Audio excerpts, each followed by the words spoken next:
Assalamualaikum warahmatullahi wabarakatuh.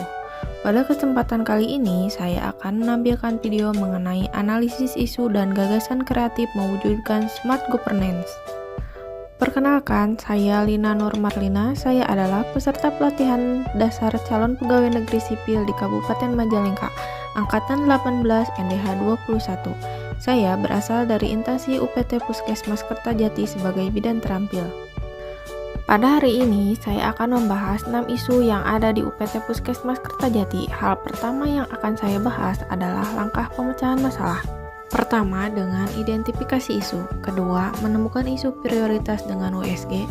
Ketiga, analisis isu dengan fishbone. Dan yang keempat, gagasan untuk penyelesaian masalah. Pada langkah pemecahan masalah, tahap pertama yang harus dilakukan adalah identifikasi isu.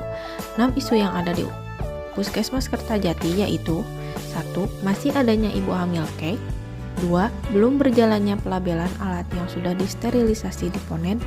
3. Belum maksimalnya pemberian ASI eksklusif. 4. Tingkat kepatuhan ibu hamil dalam minum tablet tambah darah masih rendah. 5. Masih adanya kehamilan usia kurang dari 20 tahun.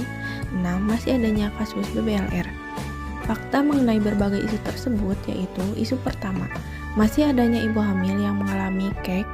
Faktanya, kurangnya pengetahuan ibu hamil tentang gizi seimbang serta memiliki riwayat kurus sebelumnya.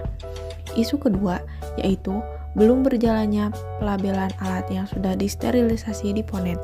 Faktanya, alat yang sudah disteril tidak dikemas dan diberi label batas waktu sterilisasi kembali.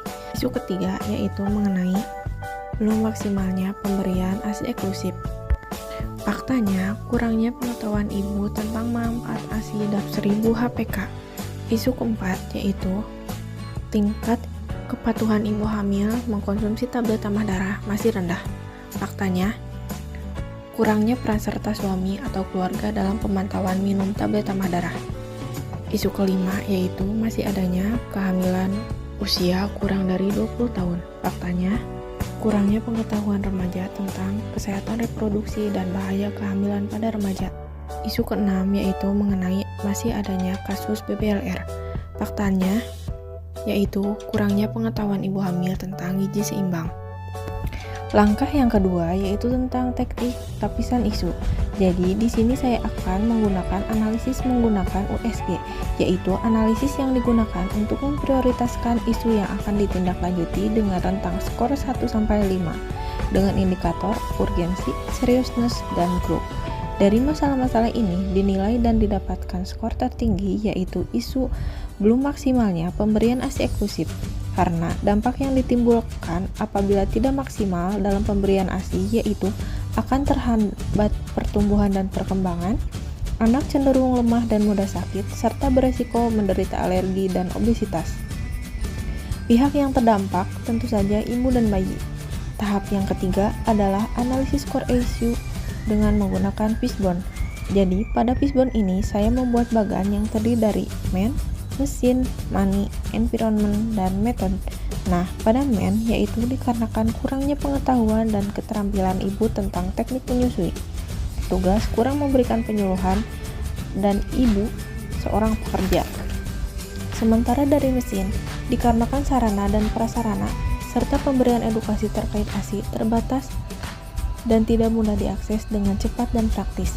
Dari segi money, yaitu terbatasnya alokasi dana untuk penyuluhan ASI eksklusif.